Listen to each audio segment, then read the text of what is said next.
So let's read the question. The question says that evaluate the following limit and the given limit is limit extends to pi by 2 plus e to the power 10x.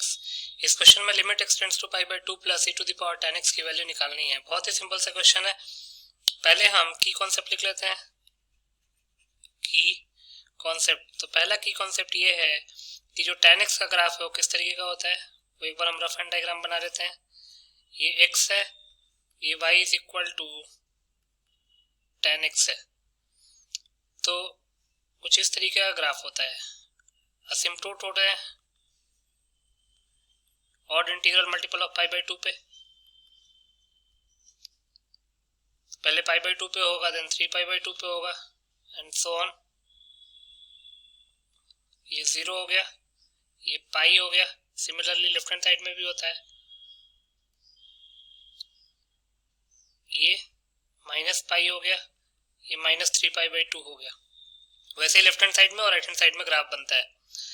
Also if y is equal to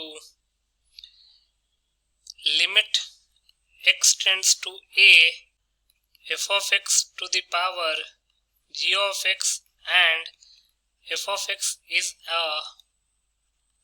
continuous function, then y can be written as f of x to the power limit x tends to a g of x। कहने का मतलब ये है कि अगर y limit x tends to f of x to the power g of x के equal है और f of x एक कंटिन्यूअस फंक्शन है, तो जो लिमिट है वो g of x पे डायरेक्टली ट्रांसफर हो जाता है। तो इन दो की कॉन्सेप्ट्स को यूज करके इस क्वेश्चन को सॉल्व कर लेते हैं। तो लिख सकते हैं therefore limit x tends to pi by 2 plus e to the power 10x।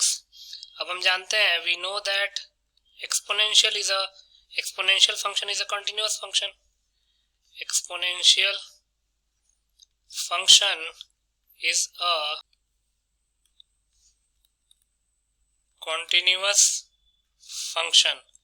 अगर आप e to the power x का ग्राफ बनाएंगे तो कुछ इस तरीके का बनता है। ये 1 पे कट करता है y एक्सिस को। ये e to the power x का ग्राफ है। तो अगर आप देखेंगे तो कहीं पे भी डिसकंटिन्यूटी नहीं आ रही है, तो एक्सपोनेंशियल फंक्शन एक कंटिन्यूअस फंक्शन है। तो इसको हम क्या लिख सकते हैं, e to the power limit x tends to pi by 2 plus 10x।